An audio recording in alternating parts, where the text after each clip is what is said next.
Welcome to Sirisha kitchen. ఇవాళ video వచ్చేసి మాల్పూరి, దీన్నే కోవాపూరి అని కూడా అంటారు. గుంటూరులో స్పెషల్ అయిన మాల్పూరిని ఇంట్లోనే ఈజీగా ఎలా చేసుకోవాలో చూద్దాము. ప్రాసెస్ చాలా ఈజీగా ఉంటుంది. ముందుగా స్టఫింగ్ కోసం కోవా రెడీ చేసుకోవాలి. ప్యాన్ పెట్టుకొని స్టవ్ మీద 1 కప్పు వరకు పాలు యాడ్ చేసుకోవాలి. అందులోకి 1 కప్పు వరకు మిల్క్ పౌడర్ కొంచెం కొంచెంగా యాడ్ చేసుకుంటూ కలుపుకుంటూ ఉండాలి. 1 కప్పు పాలకి 1 కప్పు మిల్క్ పౌడర్ తీసుకొని ప్రాసెస్ చేసుకోవాలి. మిల్క్ పౌడర్ అంతా ఒకేసారి వేసేసారు అంటే ఉండలు కట్టేసే అవకాశాలు ఉంటాయి. సో కొంచెం కొంచెం యాడ్ చేసుకుంటూ స్టవ్ని సిమ్లో ఉంచుకుంటూ కలుపుకుంటూ ఉండాలి. ఈ విధంగా మొత్తం యాడ్ చేసుకొని కలుపుకుంటూ ఉంటే అది చిక్కబడిపోతుంది. ఇప్పుడు ఇందులోకి 2 స్పూన్స్ వరకు నెయ్యి యాడ్ చేసుకొని కలుపుకుంటూ ఉండాలి. ఈ ప్రాసెస్ మనకి 10 to 15 మినిట్స్ పడుతుంది. ఇది విధంగా కోవా రెడీ అయిన తర్వాత స్టవ్ కట్టేసి పక్కన పెట్టుకొని దీన్ని చల్లార్చుకోవాలి. ఇప్పుడు పంచదార పాకం కోసం ఒక గిన్నె పెట్టుకొని 1 కప్పు వరకు పంచదార వేసుకోవాలి. కప్పున్నర వాటర్ యాడ్ చేసుకోవాలి. 1 కప్పు పంచదారకి కప్పున్నర వాటర్ అయితే ఖచ్చితంగా సరిపోతుంది.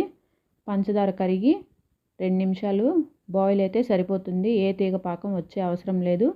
2 నిమిషాలు మరిగిన తర్వాత చిటికెడు యాలకుల పొడి వేసి స్టవ్ కట్టేసుకోవాలి. ఇప్పుడు 1/2 కప్పు పంచదార పాకం తీసి పక్కన పెట్టుకోవాలి. ఇప్పుడు ఒక గిన్నె తీసుకొని 1 కప్పు గోధుమ పిండి, 1/2 కప్పు వరకు మైదా పిండి యాడ్ చేసుకోవాలి.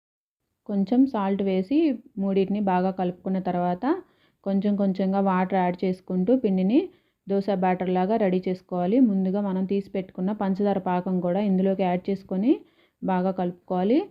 కప్పు పిండికి కప్పున్నర వరకు వాటర్ పడతాయి.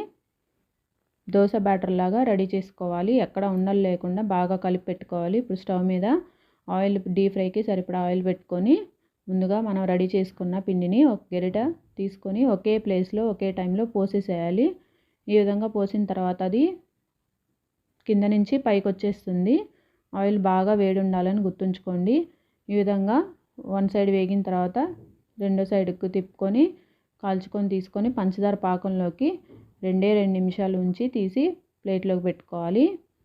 ఈ విధంగా పూరీలన్నీ రెడీ చేసుకున్నాక ముందుగా రెడీ చేసుకున్న కోవాని ఇందులోకి స్టఫ్ చేసుకోవాలి.